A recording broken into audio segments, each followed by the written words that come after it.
योऽन्तः प्रविश्य मम वाचमिमां प्रसुप्तां सञ्जीवयत्यखिलशक्तिधरस्वधाम्ना अन्यांश्च हस्तचरणश्रवणत्वगादीन् प्राणान् नमो भगवते पुरुषाय तुभ्यम्। अनन्याश्चिन्तयन्तो मां ये जनाः पर्युपासते तेषां नित्याभियुक्तानां योगक्षेमं वहाम्यहम्। सदाशिवसमारम्भां शङ्कराचार्यमध्यमाम् अस्मदाचार्यपर्यन्तां वन्दे गुरुपरम्पराम्। गुरुर्ब्रह्मा गुरुर्विष्णुः गुरुर्देवो महेश्वरः गुरुः साक्षात् परं ब्रह्म तस्मै श्री गुरवे नमः। ओम शांति शांति शांति। परमश्रद्धेयाः परमपूज्याः अनवरतस्मरणीयाः प्रभासतीर्थस्य अधिष्ठातारः प्रथमज्योतिर्लिङ्गाः भगवन्तः श्री सोमनाथचरणाः भगवन्तः रसराजप्रभवः भगवन्तः पुराणपुरुषोत्तमः अस्माकं सद्गुरवः पूज्याः गुरवः तथा च शास्त्रप्रणयिनः विद्याव्यासंगिनः श्रवणभक्तिनिष्ठाः संस्कृतभाषानुरागिणः सद्ग्रन्थं सेवमानाः भवन्तः सर्वेपि सज्जनाः स्वजनाश्च। भगवतः पुराणपुरुषोत्तमस्य कृपाप्रसादेन विभोर्वात्सल्येन अद्य पुनरेकवारं चैत्रमासे कृष्णपक्षे नवम्यां भौमवासरे एतदनुसारम् एप्रिल मासस्य 22 दिनाङ्के 25-उत्तर-द्विसहस्रतमे वर्षे विद्याव्यासंगं कर्तुं शास्त्रचर्चां कर्तुं भगवत्पादानां वाणीं गातुं श्रोतुं च अस्माभिः अवसरः सम्प्राप्तः। इदमस्ति अस्माकं सर्वेषां परमं सौभाग्यम्। अत्रावसरे भवत्सु विराजमानं परमात्मानं नत्वा भवतां सर्वेषां स्वागतं च कृत्वा पुनरेकवारं वयं मङ्गलाचरणपूर्वकम् इमां मङ्गलां यात्रां मङ्गलमयीं च यात्राम् अस्माभिः संविधीयते। मिलित्वा वयं यात्रां कुर्मः, जीवनं मङ्गलं कुर्मः। सर्ववेदान्तसिद्धान्तगोचरं तमगोचरं गोविन्दं परमानन्दं सद्गुरुं प्रणतोऽस्म्यहम्। भगवत्पादाः श्रीमच्छङ्कराचार्याः विवेकचूडामणौ अन्वयव्यतिरेकपद्धत्या ज्ञानं परिवेशयन्ति।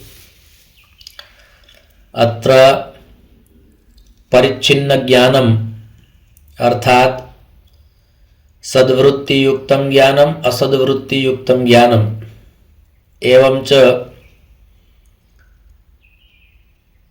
अनात्मनि आत्ममतिं त्यक्त्वा सोऽहं भावेन किम् अस्माभिः ज्ञेयमस्ति तद् ज्ञात्वा पुनः किं कर्तव्यमस्ति तदस्माभिः ज्ञातुम् एकः आयासः कृतः। एकः एव मन्त्रः प्रारम्भे भवति, सः मन्त्रः अस्ति हंसः वासोऽहम्। अयमपि एकः मन्त्रः वर्तते। तर्हि एतस्य मन्त्रस्य पुनः पुनः समुच्चारणेन का एका स्थितिः का एका अवस्था आगच्छति तत्तु स्वानुभवेनैव ज्ञातुं प्रभवामः। ततः अग्रे भगवत्पादाः कथयन्ति लोकानुवर्तनं त्यक्त्वा देहानुवर्तनं शास्त्रानुवर्तनं त्यक्त्वा स्वाध्यासापनयं कुरु। आदौ पदच्छेदः। लोक अनुवर्तनं त्यक्त्वा देह अनुवर्तनं शास्त्र अनुवर्तनं स्व अध्यास अपनयनं कुरु। अत्र तिस्रः आज्ञाः सन्ति। कुरु इति अत्र क्रियापदं वर्तते। महापुरुषाः प्रायः लोट् लकारेण कदापि आज्ञां न प्रयच्छन्ति, तथापि अत्र भगवत्पादैः उक्तं वर्तते यत् त्वं कुरु। एतस्य श्लोकस्य कर्तृपदमस्ति त्वं, क्रियापदमस्ति कुरु। त्वं कुरु।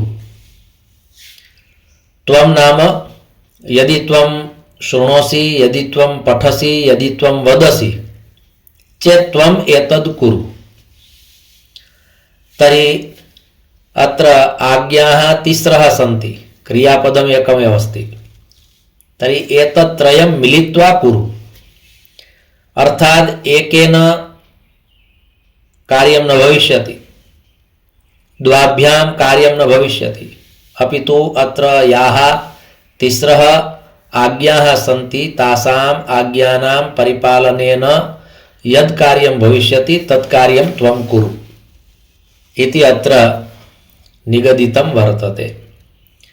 तर्हि सर्वप्रथमम् अत्र उक्तं लोकानुवर्तनं त्यक्त्वा स्वाध्यासापनयं कुरु इति एकं वाक्यम्।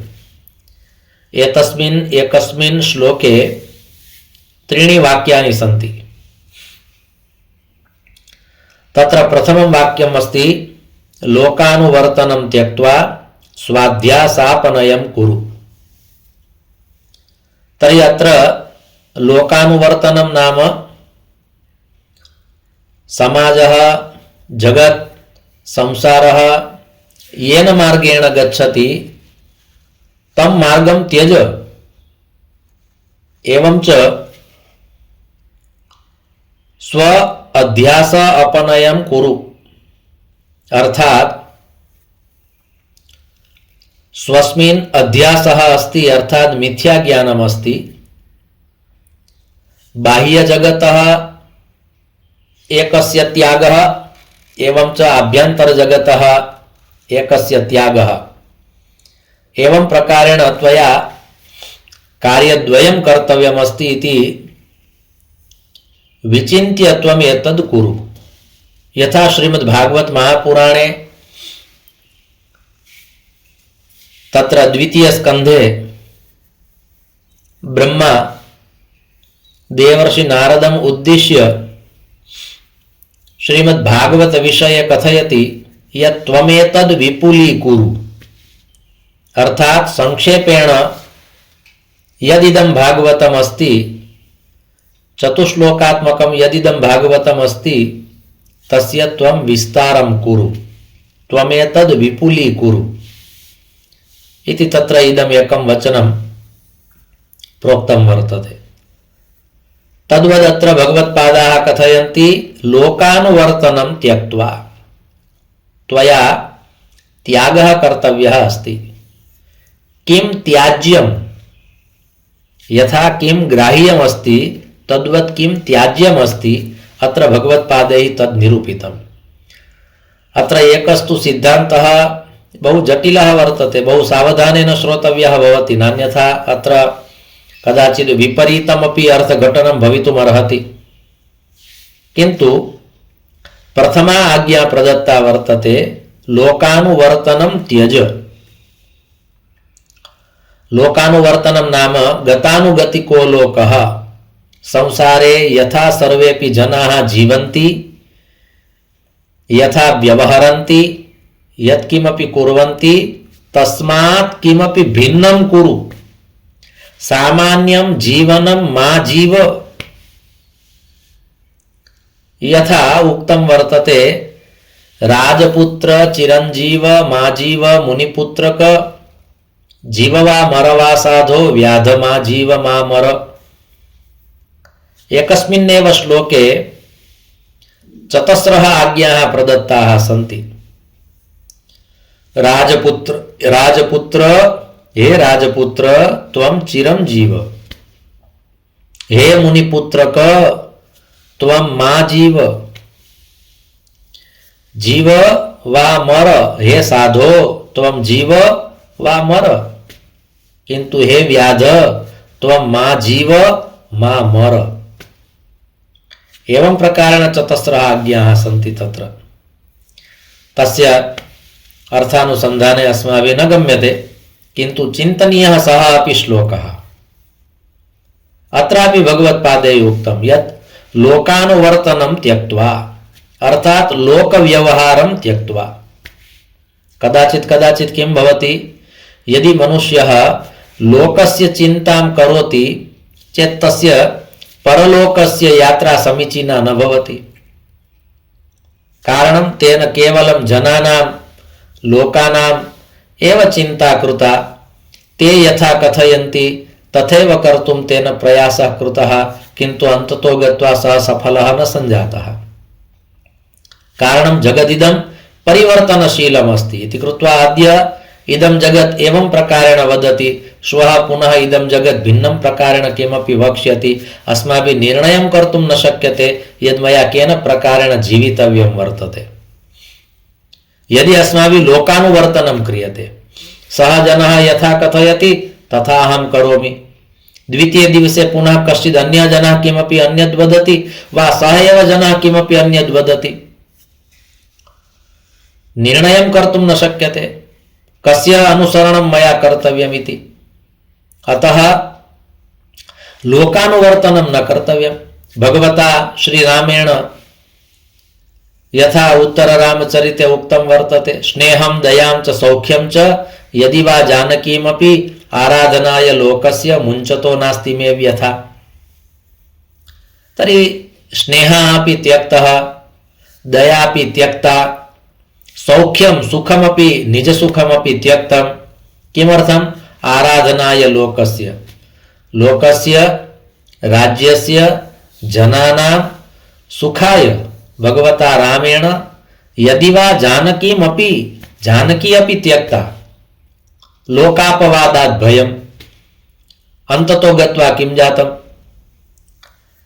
तर्हि सः मर्यादा पुरुषोत्तमः रामः आसीत्, तथापि तस्य जीवने एवं प्रकारेण जातं। वयं तु सामान्याः जीवाः, तर्हि किं भविष्यति? तथापि अस्माभिः लोकाचारः दृश्यते, लोकापवादः दृश्यते। अयं लोकः, अयं जनः, अयं जीवलोकः अस्माभिः सह न आगमिष्यति, तथापि अस्माभिः चिन्ता कस्य क्रियते? एतस्य लोकस्य इति कृत्वा भगवत्पादाः कथयन्ति, यदा भगवत्पादाः भूतले आसन् तस्मिन् समयेपि जनैः बहु प्रहाराः कृताः सन्ति तत्र भगवत्पादे। तत्र विशेषतः संन्यासग्रहणे यदा भगवत्पादः स्वमातरम् उद्दिश्य उक्तवान्, यदहं संन्यासं गृहीत्वा संसारं त्यक्त्वा गच्छामि, मात्रा उक्तं यदि त्वया गन्तव्यमस्ति चेत् गच्छ, किन्तु यदा मम मरणं भवेत् तदा त्वया आगन्तव्यं। भगवत्पादैः उक्तं संन्यासग्रहणान्ते अपि अहं पुनः आगमिष्यामि, यदा भवती इमं लोकं त्यक्त्वा गमिष्यति तस्मिन् समये अहम् आगत्य अन्तिमसंस्काररूपेण मदीयं यद् दायित्वमस्ति तद् दायित्वम् अहं सम्यक् प्रकारेण परिपालयिष्यामि। तर्हि तस्मिन् समये भगवत्पादः आगतः। तत्पूर्वम् 8 वर्षे चतुर्वेदी, 12 सर्वशास्त्रवित्, 16 कृतवान् भाष्यम्। एतत् सर्वं भगवत्पादेन कृतं। सम्पूर्णेऽस्मिन् जगति भगवत्पादस्य ख्यातिः सञ्जाता। ओ एतादृशः अयं शङ्करः जातः, शङ्करो लोकशङ्करः, किन्तु स एव शङ्करः, स एव शङ्कराचार्यः, स एव भगवत्पादः यदा स्वमातुः अन्तिमसंस्काराय आगतवान् तस्मिन् समये तेनैव संसारेण पुनः सर्वम् उक्तं यत् संन्यासग्रहणान्ते पुनः केनचित् सन्यासिना गृहम् आगत्य स्वमातुः अन्तिमसंस्कारः न कर्तव्यः भवति। अयं कीदृशः सन्यासी अस्ति, कीदृशः एतस्य वैराग्यः, तर्हि एवं प्रकारेण तस्मिन् समयेपि बहुभिः सांसारिकैः प्रहाराः कृताः। तर्हि भगवत्पादस्य सः अनुभवः कदाचिदत्र अभिव्यक्तः भवति इति कृत्वा सः कथयति लोकानुवर्तनं त्यज। लोकाः किं कुर्वन्ति, लोकाः किं वदन्ति, लोकाः कुत्र गच्छन्ति, लोकाः किम् इच्छन्ति, तत्सर्वं त्यज। यदि लोकानुगुणं यदि त्वं किमपि करिष्यसि चेत् अन्तिमपरिपाकरूपेण किमपि न भविष्यति। कारणं लोकाः अद्य एवं प्रकारेण वदन्ति, श्वः पुनः तेन प्रकारेण वक्ष्यन्ति। बहु एका प्रसिद्धा कथा वर्तते, भवन्तः कदाचित् जानन्ति, संक्षेपेण कथयामि, सावधानेन श्रोतव्या इयं कथा, अयं प्रसङ्गः। एकः अश्वः आसीत्, एवं च तस्मिन् अश्वे एकः पिता स्वपुत्रेण सह कुत्रचित् गच्छति। तर्हि एकस्मात् ग्रामात् यदा तौ निर्गच्छतः, अर्थात् पिता अपि अस्ति पुत्रः अपि अस्ति, किन्तु अश्वारूढौ, पिता पुत्रौ अश्वारूढौ। तर्हि यस्मिन् ग्रामे ते स्थिताः आसन्, तस्य ग्रामस्य ये जनाः आसन् ते सर्वेपि उक्तवन्तः, अयं पिता अपि निर्हृदयी अस्ति, पुत्रः अपि निर्हृदयी अस्ति, यद्द्वावपि एकस्मिन् अश्वे आरूढौ स्तः, दयाभावः एव नास्ति। एवं प्रकारेण सर्वेपि उक्तवन्तः। पित्रा विचारितम्, एतेषां कथनं तु सत्यमस्ति, एकः एव अश्वः अस्ति, आवयोः द्वयोः भारवहनं करोति, मया तथा न कर्तव्यम् इति कृत्वा यदा तस्मात् ग्रामात् सः निर्गच्छति, अग्रे गत्वा पिता चलति, पुत्रः अश्वारूढः अस्ति। एवं च द्वितीयः ग्रामः यदा आगच्छति, तस्मिन् समये पुनः ते ये ग्रामीणाः आसन् ते सर्वेपि वदन्ति, पिता वयस्कः अस्ति, वृद्धः अस्ति, पुत्र युवा अस्ति, पिता चलति, पुत्रः अश्वे स्थितः अस्ति।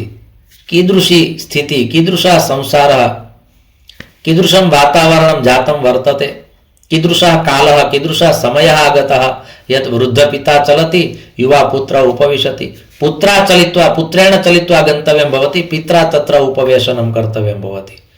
पुत्रेण श्रुतम्, एते ग्रामीणाः तु सम्यक् वदन्ति, सत्यं कथयन्ति, अहं तु युवा अस्मि, अहं बलिष्ठः अस्मि, मया तु व्यायामः कर्तव्यः भवति इति कृत्वा सः पुत्रः निवेदयति, हे पिता, त्वं अश्वारूढो भव, अहं चलित्वा आगच्छामि।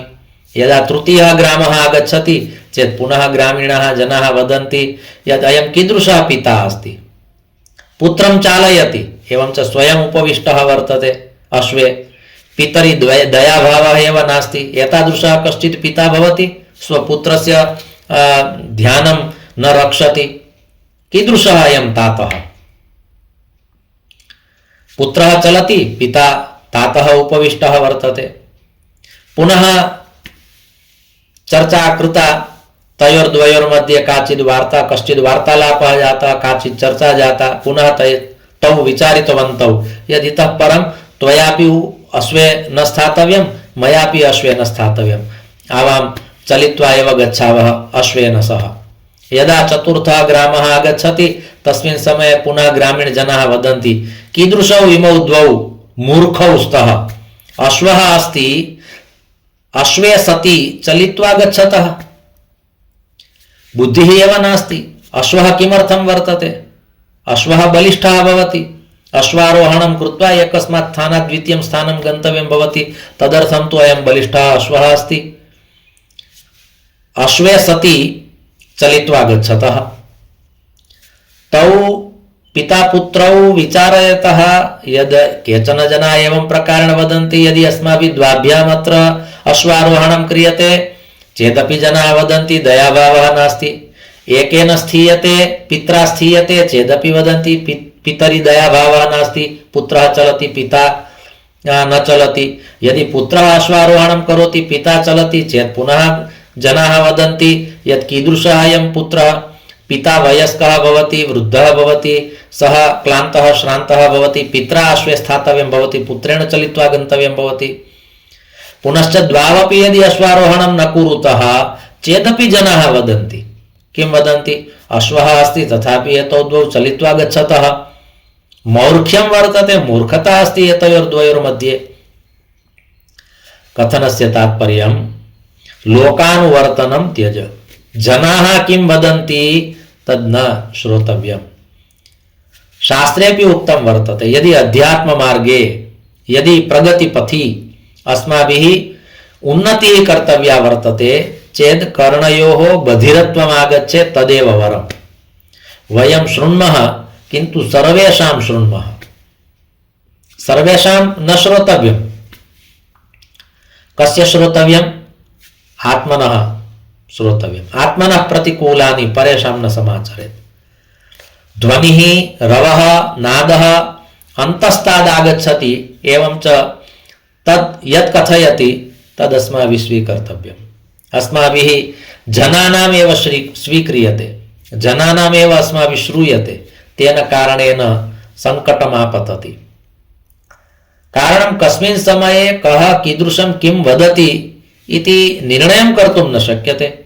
कारणं परिवर्तिनि संसारे मृतः को वा न जायते, सजातो येन जातेन याति वंशसमुन्नतिम्।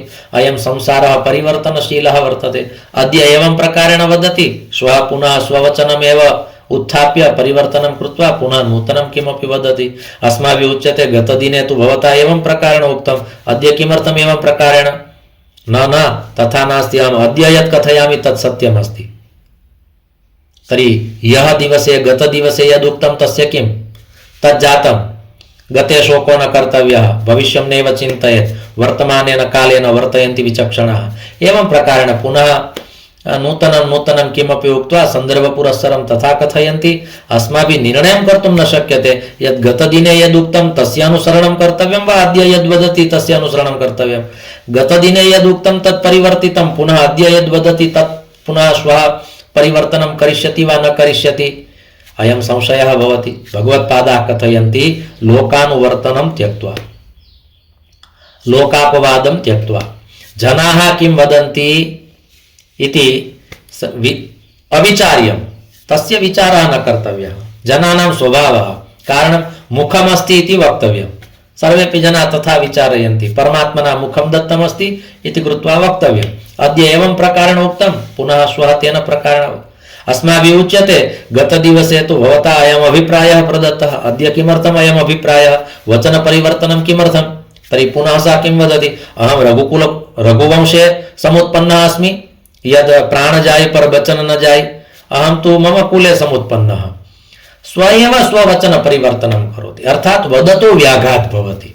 संस्कृत भाषायाम् एकं वाक्यम् अस्ति, वदतो व्याघात्। वदतो व्याघात् नाम गतदिवसे यदुक्तं तेन जनेन यदुक्तं तस्य तेनेव खण्डनं क्रियते इति वदतो व्याघात् भवति। मया उक्तस्य वचनस्य मया एव परिपालनं न क्रियते चेत् वदतो व्याघात् भवति इति शास्त्रस्य एका मर्यादा। किन्तु अत्र उक्तं लोकानुवर्तनं त्यक्त्वा, अर्थात् कः जनः कुत्र गच्छति, किं करोति, तस्य जीवनस्य लक्ष्यं किम् अस्ति, तस्य प्रयोजनं किम् अस्ति, सः किं कथयति, तस्य कः आदर्शः, एतत् सर्वं त्यक्त्वा, त्यागं कृत्वा एतत् सर्वं त्यज। कस्त्वं कोऽहं कुतायातः कामे जननी को मे तातः। भगवत्पादाः कथयन्ति त्वं कः इति त्वं विचारं कुरु। कुतायातः, का तव जननी, कः तव पिता, एतत् सर्वमपि त्वया न विचारणीयं वर्तते। आत्मकल्याणं कुत्र अस्ति तादृश एव त्वया विचारः कर्तव्यः। अत्र अस्माकं सुभाषितपरम्परायाम् उक्तं वर्तते यत् सर्वोपरि यदि किमपि अस्ति चेत् आत्मकल्याणम् अस्ति। त्यजेदेकं कुलस्यार्थे ग्रामस्यार्थे कुलं त्यजेत्, ग्रामं जनपदस्यार्थे आत्मार्थे पृथ्वीं त्यजेत्। अर्थात आत्मकल्याणाय समस्तायाः पृथिव्याः त्यागः कर्तव्यः भवति चेत् कर्तव्यः, किन्तु मम आत्मकल्याणं सर्वोपरि अस्ति, तदर्थमहम् आगतवान् अस्मि। तर्हि इदम् अस्माकं लक्ष्यम् अस्ति इति कृत्वा अत्र भगवत्पादाः कथयन्ति। यदि लोकानाम् एव चिन्तनं त्वया क्रियते, लोकानाम् एव यदि त्वया विचारः क्रियते चेत् त्वं जीवितुं समर्थः एव न असि, तव सामर्थ्यमेव नास्ति। अद्य एवं प्रकारेण वदन्ति, श्वः पुनः केनचित् अन्येन प्रकारेण ते वक्ष्यन्ति, तेषामेव निर्णयः नास्ति, तेषामेव वचनेषु प्रबलता नास्ति। ते विचारयन्ति प्रियवाक्य प्रदानेन सर्वे तुष्यन्ति जन्तवः, तस्मात् तदेव वक्तव्यं, वचने का दरिद्रता। तर्हि वचने का दरिद्रता इति धिया यत्किमपि वदन्ति, यदा कदापि वदन्ति, पुनः ते परिवर्तनं कुर्वन्ति, स्ववचने ते नैरन्तर्येण न तिष्ठन्ति। तर्हि कीदृशी इयं स्थितिः इति कृत्वा भगवत्पादाः कथयन्ति यत् जनानां विश्वासः नास्ति। जनता इति शब्दः वर्तते, समासचक्रे इदं वाक्यम् आगच्छति, जनानां समूहः जनता इति समासचक्रे आगच्छति। तर्हि जनानां समूहः, अत्र समूहः वर्तते किन्तु एकः एव समूहः नास्ति, बहवः समूहाः सन्ति। कः समूहः किं वदति, कदा वदति, कुत्र वदति, कस्मिन् विषये वदति, कस्मै वदति, निर्णयः एव नास्ति। अर्थात् वचन परिपालनं नास्ति। लोकानुवर्तनं त्यज एवं च स्व अध्यास अपनयं कुरु, स्व मिथ्या ज्ञानमपि त्यज। किन्तु अस्माकं मिथ्या ज्ञानं तु अस्मासु वर्तते एव, किन्तु लोकानां श्रवणं कृत्वा कृत्वा तद् मिथ्या ज्ञाने अभिवृद्धिर्भवति इति कृत्वा प्रथमा आज्ञा प्रदत्ता वर्तते, लोकानुवर्तनं त्यज। पश्चात् किम् उक्तम्? उक्तं देहानुवर्तनं त्यक्त्वा। जनानां तु न श्रोतव्यं, किन्तु स्वशरीरस्यापि न श्रोतव्यं। हिमालये एवं च वनेषु उपवनेषु ये ऋषयः मुनयः तस्मिन् तस्मिन् समये तपश्चर्यां चक्रुः, तस्मिन् तस्मिन् समये ऋषिभिः मुनिभिः कदापि स्वशरीरस्य अनुवर्तनं चिन्तनं न कृतम्। अर्थात् शरीराय बहु लालनं पालनं मास्तु, शरीरेण सह कठोरः व्यवहारः करणीयः भवति चेत् कुरु। देहस्य लालनं पालनं कर्तुं जीवनं नास्ति, आत्मनः लालनं पालनं कर्तुं जीवनं वर्तते इति अत्र भगवत्पादानां कथनस्य तात्पर्यं प्रतीयते। इति कृत्वा उक्तं देहानुवर्तनं त्यज, देहाध्यासं त्यज, अयं मम देहः एव आत्मा अस्ति इति मिथ्या ज्ञानं त्यज। देहे स्थिमांस रुधिरे विमतिं त्यज त्वं, जाया सुतादिषु सदा ममतां विमुञ्च। पश्यानिशं क्षणदिदं क्षणभङ्गुनिष्ठं, वैराग्यरागरसिको भव भक्तिनिष्ठः। तर्हि अत्रापि पश्यानिशं जगदिदं क्षणभङ्गनिष्ठम्, इदं जगत् क्षणभङ्गुरं वर्तते, वैराग्यरागरसिको भव। किन्तु तत्पूर्वं का आज्ञा प्रदत्ता वर्तते? तत्रापि देहे स्थिमांस रुधिरे विमतिं त्यज त्वम्। अत्र देहे अनुरागः मास्तु, देहानुवर्तनं त्यज इति कृत्वा पुरा काले ऋषयः मुनयः बहु जटिलां तपश्चर्याम् अकुर्वन्। शरीरमिच्छति, अद्य मया एतद् भोजनं प्राप्तव्यमस्ति, शरीराय कथनीयं, तद् भोजनं तु नैव दीयते, न दास्यामि, यत्किमपि कुरु। वस्तुतः तस्य कारणरूपं मनः अस्ति, शरीरं न कथयति, मनः कथयति।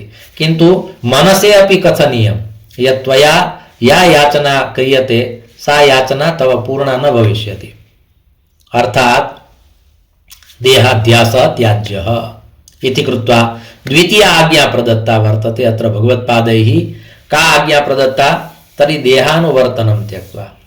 अग्रिमः सिद्धान्तः बहु जटिलः वर्तते, किन्तु तत्र तात्पर्यमस्ति। भगवत्पादाः कथयन्ति शास्त्रानुवर्तनं त्यक्त्वा, अर्थात् बहु शास्त्रस्यापि त्वया विचारः न कर्तव्यः, शास्त्राणि अपि त्वया प्रचुरमात्रायां तत्र न स्वीकर्तव्यानि भवन्ति। अत्र च उक्तं शास्त्रानुवर्तनं त्यक्त्वा। केवलं शास्त्राणि पठित्वा पठित्वा एव तव जीवनं गच्छेत् इति न, तत्रापि सर्वेभ्यः शास्त्रेभ्यः यत् सारतत्त्वं स्वीकर्तव्यमस्ति तत् सारतत्त्वं स्वीकुरु। बहवः ग्रन्थाः त्वया कण्ठस्थीकृताः, किन्तु तेभ्यः ग्रन्थेभ्यः त्वया सारः कः गृहीतः इति कृत्वा अत्र उक्तं शास्त्रानुवर्तनं त्यज, शास्त्रानुसरणं त्यज। अर्थात बहु शास्त्राण्यधीत्यापि भवन्ति मूर्खा यस्तु क्रियावान् पुरुषस्य विद्वान् सुचिन्तितं चौषधमातुराणां न नाम मात्रेण करोत्य रोगम्। अत्र एतस्मिन् श्लोके उक्तं वर्तते शास्त्राण्यधीत्यापि भवन्ति मूर्खाः। कश्चित् जनः तादृशः भवति येन बहूनि शास्त्राणि अधीतानि पठितानि, किन्तु तथापि सः मूर्खः अस्ति। किमर्थम्? शास्त्रस्य यः सारः स्वीकर्तव्यः वर्तते तस्य शास्त्रस्य यद् आचरणं कर्तव्यमस्ति तन्नास्ति इति कृत्वा सः इदानीमपि शास्त्राणि पठित्वापि सः मूर्खः अस्ति। किन्तु यस्तु क्रियावान् पुरुषस्य विद्वान्, कः विद्वान् अस्ति? तर्हि शास्त्राणि पठित्वा यस्मात् शास्त्रात् यः सारः स्वीकर्तव्यः आसीत् सः सारः स्वीकृतः एवं च शास्त्रं तथैव स्थापितं चेत् सः विद्वान्। सत्यं दमो ज्ञानमहिंसिता च विद्वत् प्रमाणं च सुशीलता च एतानि यो धारयति स विद्वान् न केवलं यः पठति स विद्वान्। अत्रापि उक्तं वर्तते। तर्हि अयं शास्त्रस्य एकः सारः, सारं सारं समुद्धृतं। यथा शास्त्रेषु एव इदं वचनं प्रोक्तं वर्तते तद्वदत्र उक्तं यत् शास्त्राण्यधीत्यापि भवन्ति मूर्खा यस्तु क्रियावान् पुरुषस्य विद्वान्। यस्मात् शास्त्रात् यः सारः स्वीकर्तव्यः आसीत् सः सारः यदि स्वीकृतः एवं च जीवनं तेन यापितं चेद् वरं, किन्तु शास्त्राणि पठितानि किन्तु एकस्यापि शास्त्रस्य एकोपि सिद्धान्तः जीवने न स्थापितः चेत् मौर्ख्यं मूर्खता, सः मूर्खः। यथा सुभाषिते उक्तं वर्तते यत् मनस्यन्यत् वचस्यन्यत् कर्मण्यन्यत् दुरात्मना मनस्येकं वचस्येकं कर्मण्येकं महात्मना। तर्हि शास्त्राणि पठित्वा पठित्वा मनसा अस्माभिः यद् विचार्यते, वचसा यद् अस्माभिः उच्यते, एवं च क्रियया अस्माभिः यद् क्रियते, अत्र सातत्यम् अस्ति, एकसूत्रता अस्ति, समानता अस्ति चेत् सः महात्मा अस्ति। किन्तु मनसि अन्यदस्ति, वचसि अन्यदस्ति, क्रियायां तु सर्वथा भिन्नम् अस्ति चेत् सः दुरात्मा अस्ति, मूर्खः अस्ति। किन्तु यदि शास्त्राणि पठित्वा एतत् सर्वं नागच्छति चेत् किं? तर्हि किमपि न, तस्य शास्त्रस्य किं फलम्? अर्थात् किमपि फलं नास्ति इति कृत्वा भगवत्पादाः कथयन्ति बहूनां शास्त्राणामपि अध्ययनं न कर्तव्यम् इति कृत्वा। यदि भवन्तः श्रीमद्भागवत महापुराणे सप्तमस्कन्धे धर्मपञ्चाध्याय्यां सन्यासीनां धर्माः तत्र निरूपिताः सन्ति। सन्यासीनां वानप्रस्थाश्रमे न, किन्तु सन्न्यस्ताश्रमे सन्यासिना कथं जीवितव्यम्, एवं च एकादश स्कन्धेपि भागवते तत्र सन्यासीनां नियमाः निरूपिताः सन्ति। तर्हि तत्र उक्तं वर्तते सन्यासी सन्न्यस्ताश्रमे बहूनि शास्त्राणि न पठनीयानि, कस्यापि एकस्य शास्त्रस्य अवलम्बनमपि न कर्तव्यम्। इदं शास्त्रं यत् कथयति यत् तत् समीचीनमस्ति, अत्र उत्तमः पक्षः निरूपितः वर्तते, एवं प्रकारेणापि प्रतिक्रिया न दातव्या। सन्न्यस्ताश्रमे येषां नियमानां परिपालनं कर्तव्यमस्ति तत्र अयमपि एकः नियमः वर्तते। कः नियमः? शास्त्रानुवर्तनं त्यज। कस्यापि एकस्य शास्त्रस्य अवलम्बनमपि त्वया तस्मिन् समये न कर्तव्यम्। अर्थात् शास्त्रेषु अपि कदाचित् तादृशं भवति यद् अत्र इदं शास्त्रम् एवं प्रकारेण कथयति, इदं शास्त्रम् एवं प्रकारेण कथयति, मया किं कर्तव्यम्? श्रुतिर्विभिन्ना स्मृतयोऽपि भिन्ना नैको मुनिर्यस्य वचः प्रमाणं धर्मस्य तत्त्वं निहितं गुहायां महाजनो येन गतस्य पन्थाः। तर्हि केन प्रकारेण मया किं कर्तव्यम्? न धर्मशास्त्रं पठति इति कारणम् इति कृत्वा। किन्तु अत्र शास्त्राण्यधीत्यापि भवन्ति मूर्खा यस्तु क्रियावान् पुरुषस्य विद्वान् सुचिन्तितं चौषधमातुराणां न नाम मात्रेण करोत्य रोगम्। अत्र उक्तं शरीरे कश्चित् रोगः अस्ति, किन्तु तदर्थं यद् औषधम् अस्ति तस्य औषधस्य जपं कृत्वा रोगनिवारणं न भवति। तदर्थं तु औषधग्रहणं कर्तव्यं भवति। तर्हि केवलं शास्त्राणि पठित्वा पठित्वा पठित्वा एव कार्यसिद्धिर्न भवति, अपि तु तस्य शास्त्रस्य कस्यचित् एकस्य वचनस्य निष्ठया श्रद्धया परिपालनं कर्तव्यं भवति। तद् क्रियते चेत् भवति, नान्यथा तु एवमेव। शास्त्राणि तु बहूनि सन्ति, किन्तु तैः शास्त्रैः किम् इति कृत्वा अत्र भगवत्पादैः उक्तं यत् शास्त्रानुवर्तनं।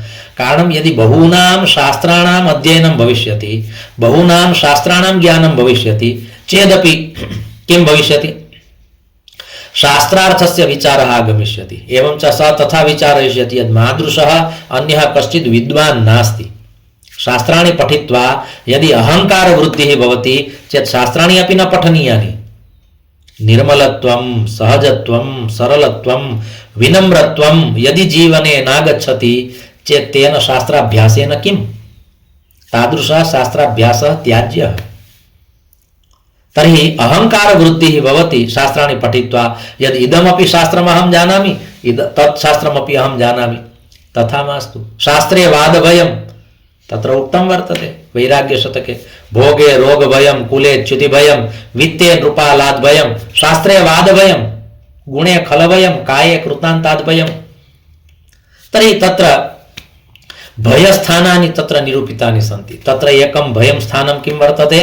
तर्हि एकं भयं स्थानम् अस्ति शास्त्राणि पठित्वा शास्त्रार्थविचारः आगच्छति, स्वपाण्डित्यं प्रदर्शनीयं भवति, तदर्थं विचारः आगच्छति। यदहं मम पाण्डित्यं सिद्धं करोमि, मादृशः अन्यः कश्चित् विद्वान् पण्डितः नास्ति, तादृशं सिद्धं कर्तुं यदि प्रवृत्तिः भवति इति कृत्वा भगवत्पादाः कथयन्ति यत् शास्त्रानुवर्तनं त्यज।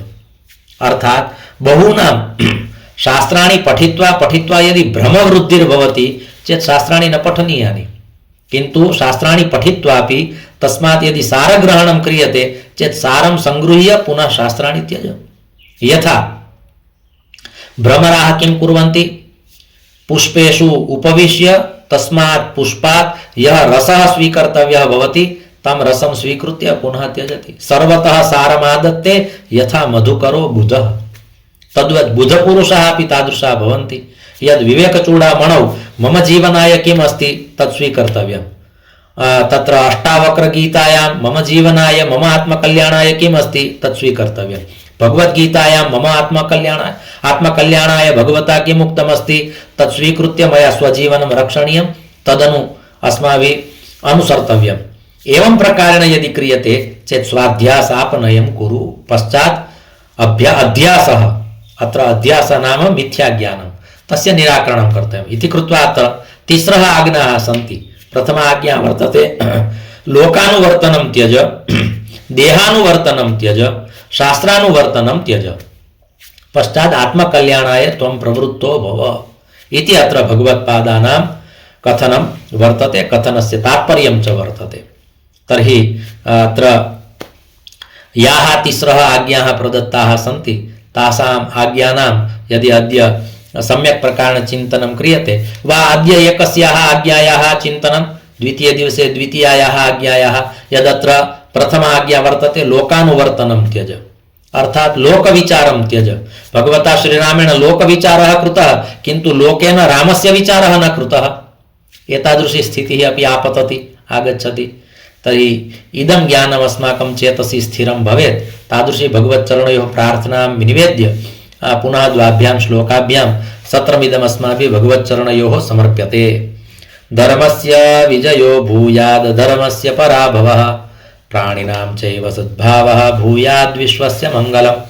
सर्वे भवन्तु सुखिनः, सर्वे सन्तु निरामयाः, सर्वे भद्राणि पश्यन्तु, मा कश्चित् दुःखभाग् भवेत्। ओम शांति शांति शांति। ओम।